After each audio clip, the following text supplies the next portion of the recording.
Hey everybody, welcome back once again. Guess what time it is? It's time for an update, Roundup. A few days ago, update 11.3 dropped, and as you can see by the wall behind me, it focuses on potions. Yep, this is the potion rework that was originally slated for 11.2. But you know, things happen, and here we are at 11.3.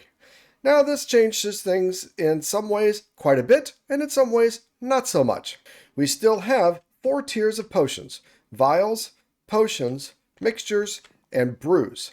Vials, of course, are unlocked automatically for everyone. The others will require knowledge stars in order to unlock through the modifications. And as before, each one requires the previous in order to be unlocked. What has changed, however, are the little colored tassels around each of the items. Did you notice that? The top row are all blue, the middle row are all yellow, and the bottom row are all red. And that's because there are now 3 different types of potions. The blue ones are the pacifists. These recharge based on time. The yellow ones are goblin, and these recharge based on chests that are looted. This is the new one. The red one are slaughterer's vials. Try saying that 3 times fast.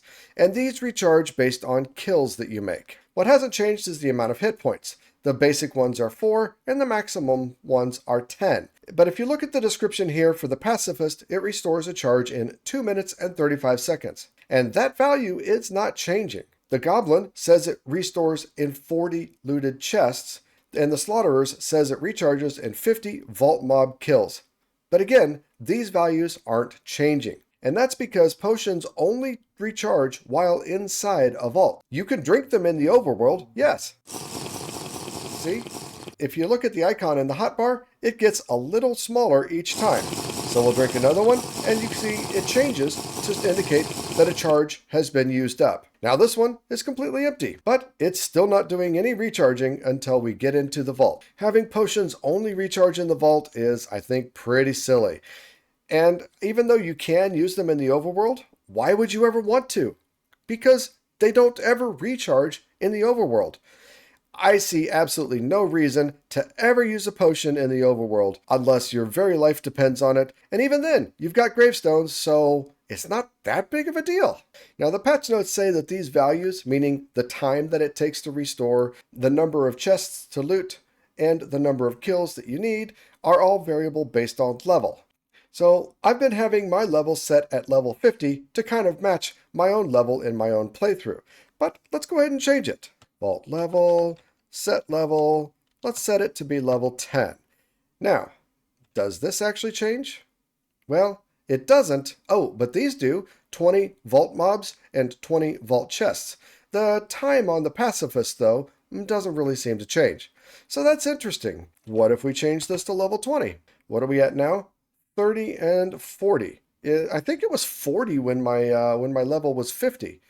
So level 50 needs 40 chests, and a level 20 also needs 40 chests? Well, specific values aside, the nice thing is you do have a little bit more in the way of choices for the vials and potions and stuff. You can either make it be based on time, based on looting, or based on kills, and that really should be dictated by your playstyle. You know, depends on what kind of person you are. But you might be thinking, oh, well, I'll just have one of each and take them all in, and then cycle through them, and they'll all be recharging at the same time.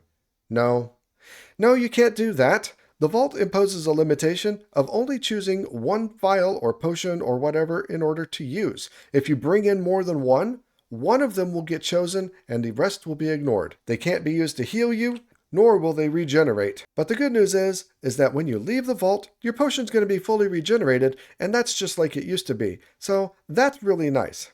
Now, as far as which vial or potion gets picked, when I did my testing, it's whatever slot is closest to the number 1 slot on your toolbar. And it probably then goes into your inventory. But when I had this vial in this slot, this is the one that would get used. Even though everything else was already here, and even though some of them had already been used, they would not recharge. If I moved it so that this one was the first one in the slot list, well, this is the one that it would use. So again, you're really limited to just using the one kind of potion that you like to use. Just bring one into the vault and stick to it.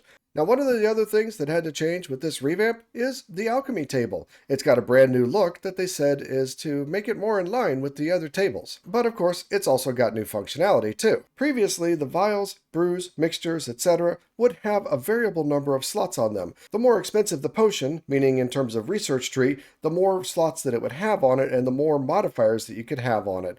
But now, they all only have one. But what that modifier does varies based on the level of the potion that you use it in. For instance, this modifier on a brew will restore 160 mana, but if we put a vial, it only restores 40 mana. And the cost is significantly different as well. 8 and 8 versus 64 and 64. So in addition to getting the more hit points, you're also getting a better modifier, and this makes putting the knowledge points into the various levels of potions that much more appealing and that much more valuable. There are a lot more modifiers available to start with, and those modifiers are more directly related to things that you care about when drinking a potion. You know, for instance, extra speed can be really good. Getting regeneration for a little while can be really good. Previously, you could get some like looting efficiency, like chest rarity and item rarity stuff, or maybe some mana efficiency. Basically, things that you don't really care about too much when you're drinking a potion. Now, many of these modifiers are available right off the bat. You're restoring mana, getting additional speed, getting regeneration, and getting some extra hearts are all available right off the bat. But there are a lot of them also that require alchemy archives that are only found in dungeons. And as a reminder, alchemy archives were already available in some dungeons. They're somewhat rare, but you can only find them in dungeons, and that really hasn't changed. One other necessary change that directly relates to the potions is that there's no longer an alchemist skill. That has been replaced by a totally different skill that I think makes a lot of sense called intelligence. Intelligence increases your ability power in a static and fixed way. It's supposed to be equivalent to strength. And honestly, I think pretty much everybody will want to put some points into both. But this is a welcome improvement, and getting rid of Alchemist isn't going to be missed in my book. Additionally, the Prudent talent got a lot more levels. Prudent didn't change. It gives you a chance of not consuming a potion charge when drinking a potion, but it now takes a lot more points to max out that percentage chance than it used to. There were previously 4 skill point slots available in Prudent, and now there's 8. Another really interesting change is that the vault timer does not start until you exit the first room. See, look down there. It still says 25 minutes, and it is not going any lower. But go on in here past the doorway, and now it starts ticking down. There was a mod that somebody made that did this very same thing, and I employed it on my own server because I thought it was really neat. Now it's neat that it's made it into the actual game itself. Because, yeah, the vaults take a little bit of time to generate, and inevitably you'd run halfway down the hallway before running into ungenerated terrain and stopping and waiting for it. So this is a good change. I like it. Now there's also a few new themes, and I believe this is one of the new themes. There's one for each season: spring, winter, summer, and fall. And you know what? This feels like a very springy theme. So keep your eyes out as you're playing through. You might just encounter one of the new themes and enjoy the new look of it too. And now on to some of the smaller changes in this update. First off, Chaos Vaults got a bit of love in this update. Not only are the rooms chaotic, but the hallways are too. Basically, the theme of the hallways keeps changing as you go about. Now, unfortunately, I can't show this to you. Augments are something that I can't get through the creative menu, and nor are completion crates. So I guess you'll just have to envision it in your own mind.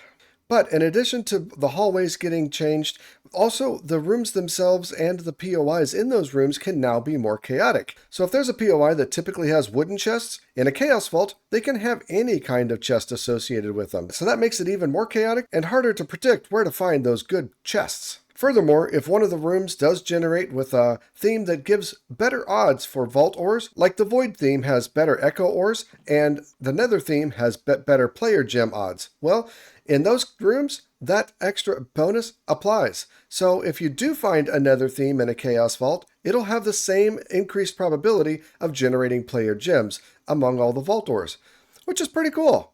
Now, for the most part, people don't really care too much about the names, or at least not the specifics of it. But the names of all of the specializations have been updated to no longer include the original one. This used to be called Shell Porcupine. Now it's just called Porcupine. This used to be called Shell Quill. Now it's just called Quill. So there are some of them that make sense to have the name associated with it, like a scatter javelin. You can't just call it scatter, that kind of doesn't make sense. So scatter javelin, but it used to be called javelin scatter. Like I said, really minor, but something to point out. The recipe for vaultite ingots was changed to completely remove netherite scrap from the recipe. I think this is a great change because netherite has been awfully hard to get, and this dovetails into another change related to the vault forge in that your vault armor no longer takes netherite ingots, but only netherite scrap. Again, great because netherite is a lot harder to find in the vaults now that they've removed it from some of the chests. And lastly, the damage from the vault champions when they're doing ranged attacks has been halved. The champions would come after you and start doing ranged attacks when you are out of range, and that stuff would even go through walls. And if you're trying to run for your life and they start hitting you from afar, well, that could be the end of your vault run pretty quickly. So they made the ranged attacks a little less deadly, which is also really, really nice. But that is it for this update. The potions take up the biggest part of it by far, and the rest of the changes are all fairly minor. I definitely feel like we're getting closer and closer to beta, and it definitely seems like they're going to stick to the 11 dot whatever version number sequence. We've still got, I think, 3 more subsystems that are supposed to get reworked, so maybe by the time we get to 11.7, 11.8, we might be able to finally get to 12 and call it beta. But I think having multiple smaller updates is a better thing all around. But that's enough on my soapbox for now. If you like this video, please give it a like, or better yet, subscribe to the channel. As long as there's updates, I'm going to be doing the update roundups. I really, really, really appreciate everybody that has subscribed so far. It feels great getting comments and knowing that I'm not just speaking out into the void. And it feels great knowing that I've helped people by making these roundup videos. But that's it for now. Remember, be excellent to each other. I'm out.